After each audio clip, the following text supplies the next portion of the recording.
This is Lisa Davis with another Feast Day Quick Take that is actually a feast season quick take leading up to Shrove Tuesday.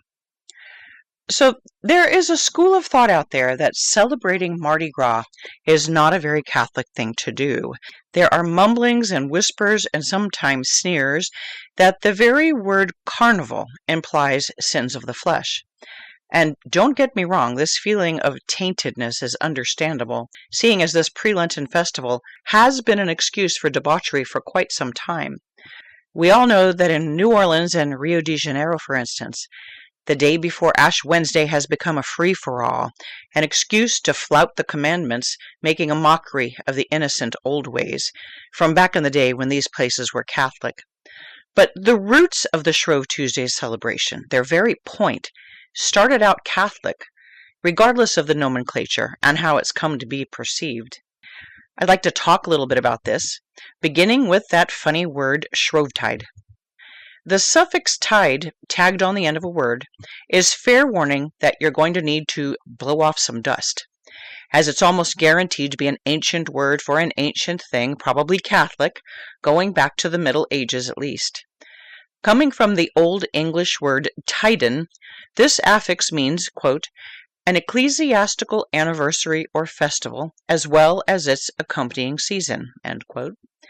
In this case, we are talking about the pre-Lenten season beginning on Septuagesima Sunday, continuing through Sexagesima Sunday and Quinquagesima Sunday, also known as Shrove Sunday, and including Shrove Monday and Shrove Tuesday. So that's settled. What you might ask is a shrove. Are you picturing a critter like a groundhog popping out of a hole holding a sign to remind us that Lent is coming? It's okay to laugh about these things. This season of Shrovetide is the light-hearted preface to the serious season of Lent. A little silliness is allowed. We are in a time of preparation before a time of preparation. We don't have to buckle down quite yet. If I were homeschooling right now, I would challenge my children to draw a shrove before getting down to the etymology of the word and its definition. To wit, shrove is a medieval term, past tense for shrive, and to shrive is to forgive one's sins, something a priest needs to do for us before we embark on a good and holy Lenten season. Shrovetide then means confession time. Along with going to confession in order to enter the Lenten season with sparkling clean souls, we look ahead to the penitential season with an eye toward what we'll be offering up to prepare for the glorious feast of Easter.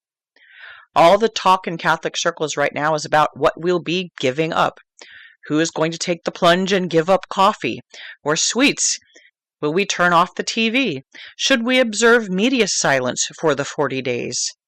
All this and more is up for prayerful consideration. And Shrove Tuesday, the day before Ash Wednesday, is the last day to make up our minds and indulge in our soon-to-be sacrificed pleasures, within reason. Following all the commandments, we can certainly enjoy ourselves, as St. John Bosco used to say, but without sinning.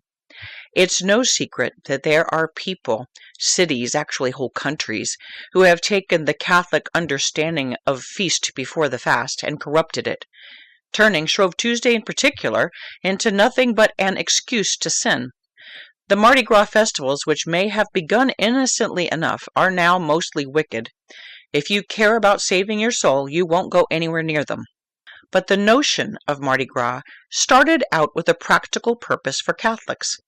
Coming from the French, the words themselves literally mean Fat Tuesday. And though you might think fat, in this sense, is symbolic of overindulgence and poor decision-making, that's not actually the case, at least not originally. In the old days, beginning actually near the start of the 7th century, Pope St. Gregory the Great imposed a strict Lenten fast prohibiting for the 40 days not only meat, but all animal byproducts like milk, cheese, butter, eggs, and lard. Catholic housewives had a grand time cooking up, often frying up, treats full of eggs and butter like pancakes, punchkis, and beignets in order to use up all these pantry items, all the fats, before Ash Wednesday. Thus, Fat Tuesday.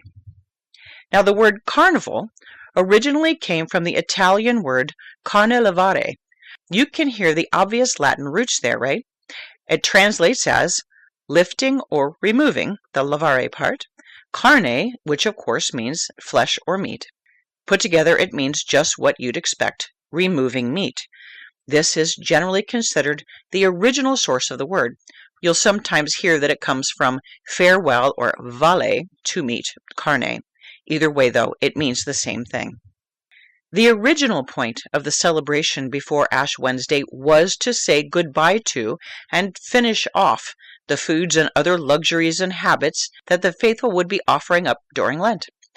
By the 20th century, the term carnival had evolved to mean a kind of circus or fair, retaining a shadow of the outward form but losing for most the meaning of the celebration. Sadly, by the 1920s, when this meaning was entered into English dictionaries officially, we were not only seeing Catholic meanings starting to disappear from lexicons, but from life in general. Nowadays, we seldom if ever hear the word Shrovetide, and the notion of carnival in connection with this time before Lent has been corrupted by the world to have an unsavory meaning. But it doesn't have to have an unsavory meaning for us. It's still in our hands in this fallen world to make our own worlds Catholic again, to create what is being called these days a counterculture in our own lives. Many families and parishes already do this, following along on the calendar, adding to the treasury of liturgical observances and masses. Many churches and families host special celebrations throughout the year. During the 12 days of Christmas, for instance, or to celebrate the patronal feast days of churches and families, on our own name days, and on feast days of saints special to us for any number of reasons, like St. Lucy, St. Patrick, St. Casimir, and St. Valentine. But how many are aware of the whole and entire celebration of Carnival that at one time extended from January 6th all the way to Ash Wednesday? An entire season of good, wholesome fun, long enjoyed by our ancestors in Catholic Europe. Have you ever wondered what folks did before television and internet? Well, besides reading books, writing letters, and making things with their hands, they planned get-togethers. And this season between Christmastide and Lent, and the downtime of winter, was one of the times of year our ancestors particularly enjoyed for this reason. I'd like to read from one of Maria von Trapp's books. Yes, the Maria von Trapp from The Sound of Music. The book is called Around the Year with the Trapp Family. We have the 1955 edition, but it was reprinted in 2018 by Sophia Institute. I haven't heard that the text has been tampered with in the new edition, but you can also still find the older versions in thrift books and A-books and sometimes on eBay. I think I've mentioned before that our family gleaned many of its annual traditions, especially those surrounding Holy Week, from the Von Trapp family. And Maria was a wonderful writer, full of wisdom and a heart for our faith that is as relevant and applicable today as it was in the 1950s. So, from Maria von Trapp's Around the Year with the Trapp Family, from the chapter entitled A Time to Dance, Carnival. Saint Catherine closes the door of the dance hall until the 3 holy kings throw it wide open again, is a saying in the Catholic countries. This means that with the feast of St. Catherine, November 25th, the Church enters the closed time. In these weeks, good Christians are not allowed to attend public dances and are not supposed to have a big festive wedding celebration. There are 2 such closed times, between November 25th and Christmas, and again between Ash Wednesday and Easter Sunday. In former times, the weeks of Advent were called the Little Lent, and the people fasted almost as carefully as they would in the Big Lent, big only because it lasted longer. Fasting during the Little Lent is all but forgotten now, but the character of this closed time is still very much respected in Catholic countries. In order to make up for these 2 periods of abstinence from dancing and merrymaking, there is sandwiched in between a time that is, on the contrary, even dedicated to dancing and feasting of any kind. In Austria, these weeks are called Fasching. In Latin countries, they are known by the name Carnivale. The Latin name is usually translated as meat farewell, or Carnivale. As we know, one main feature of fasting is usually the abstinence from meat. Here in the United States, we have come across the word carnival almost exclusively in connection with the Mardi Gras celebration in New Orleans, so that people have the idea that carnival is celebrated only on the day before Ash Wednesday. This, however, is not so. Carnival is a season extending over several weeks. It is not equally long each year depending on whether Easter falls earlier or later, but it always begins January 6th and ends at midnight before Ash Wednesday. Nobody could stand a Thanksgiving Day dinner every day of the year. There can only be mountains if there are also valleys. It's a pity that the Reformation did away not only with most of the sacraments and all of the sacramentals, but also, unfortunately, with the very breath of the mystical body, that wonderful eternal rhythm of high and low tide that makes up the year of the Church. Times of waiting alternate with times of fulfillment, the lean weeks of Lent with the feasts of Easter and Pentecost, times of mourning with the seasons of rejoicing. Modern man lost track of this. Deep down in the human heart, however, is embedded the craving to celebrate, and in a dumb way, the other craving to abstain, perhaps to atone. In general, these cravings are no longer directed in seasonal channels as they are for Catholics, or even for the Aborigine, who participates in some tribal religious belief. So modern man one day, any day, gets up and says, "Let's celebrate," and without any warrant, he decrees that his town from now on will have a festival on, let's say, August 18th. And as he can dance and eat and drink on any day between January 1st and December 31st, the most he will experience is a good time. But he will never be able to celebrate a feast. It should be our noble right and duty to bring up our children in such a way that they become conscious of high tide and low tide, and that they learn that there is a time to weep and a time to laugh, a time to mourn and a time to dance. The rhythm of nature, as it manifests itself in the four seasons, in day and night, in the individual's heartbeat and breathing, this rhythm we should learn to recognize and to treat with more reverence. Modern man has become used to turning day into night and night into day, according to his whim or pleasure. He has managed to lose contact completely with himself. He has lost the instinct for the right food and drink, stuffing himself with huge quantities of the wrong things and feeding himself sick. But worst of all, and this sounds almost ridiculous, in the process of growing up, he forgot the right kind of breathing. Only babies nowadays know how to breathe. Every voice teacher can prove this sad truth. Again, it is our faithful friend, Holy Mother Church, who leads her children first back to nature in order to make them ready to receive supernatural grace. Gratia supponit naturam. Looked upon in this light, the weeks of Carnival are a most necessary time for the individual as well as for families and communities. This period is set aside for us to let off steam, to have a good time, and for this we need company. Therefore, Carnival is most obviously the season for parties and family get-togethers, to which the married children come home as they do for Thanksgiving Day dinner, with the avowed intention of having that good time together. Children who grew up this way and for whom Carnival has become a cherished tradition will always gladly return once a year for this happy purpose. Carnival is the time to be social, to give and to receive invitations for special parties. It is the time to celebrate as a parish group, perhaps once every week, maybe on Sunday afternoons. Again, from long experience, I must say, all these parties must have someone who plans and shapes them, and, very important, terminates them. It is a requirement for a successful party to know when to stop. Whoever feasts too long gets disillusioned, said an old proverb, and a little less would have been more, is the verdict on many an unsuccessful social event. Therefore, one person or a small committee, small, mind you, should make the plans, where to meet and when, for how long, what to eat and drink, and what the topic of the evening will be. There seems to be something in human nature that makes us want to dress up once in a great while, to pretend to be somebody else, and this is true not only of children.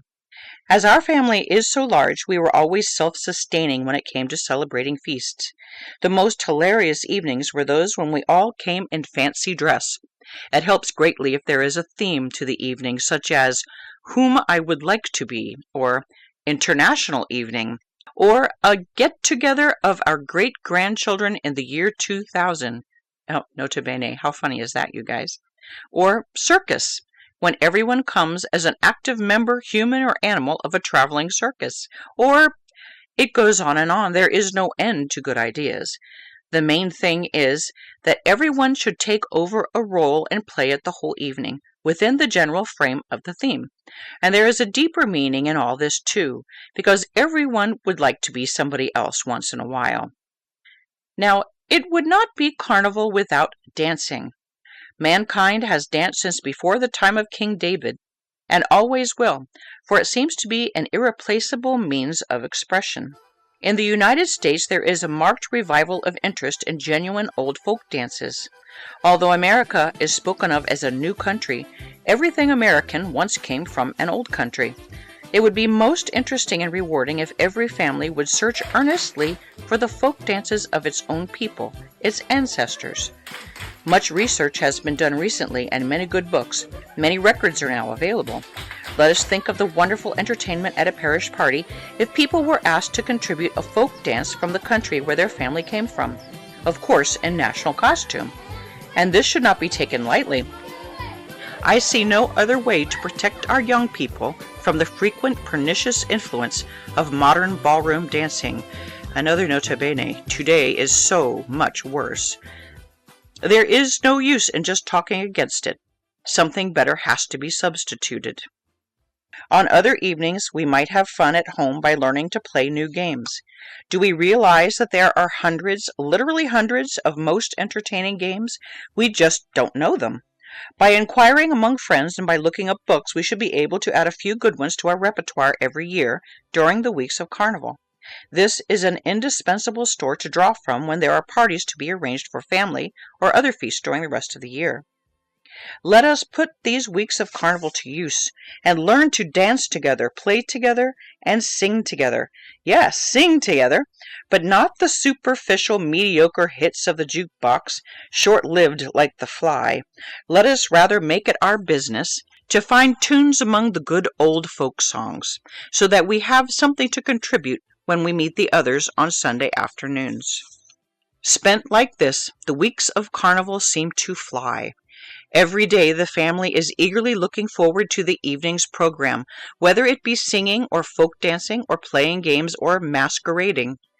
One more feature of Carnival time is the food and drink, the specialties of the season. To understand the special character of Carnival pastry, why it is always fried in deep fat, why it is full of eggs and milk and meat, we have to go back to the beginning, when Lent was really the time of fast and abstinence, when it was forbidden not only to eat meat, but also milk and cream, and everything made thereof, such as butter and cheese. These last days before Ash Wednesday are the climax of Carnival. In the Catholic countries where Lent afterwards would be taken seriously, work was stopped. People made merry practically day and night. In South America, it still seems to be this way, according to stories we have heard about Rio. The last day of Carnival is Mardi Gras, or Faschingdienstag, or Fat Tuesday. This should be a big celebration, if possible, of the whole parish together, or a circle of friends, and everything which one did during the previous weeks should be done just one more time. Once more this dance, once more this song, once more this game, until 12 o'clock sharp.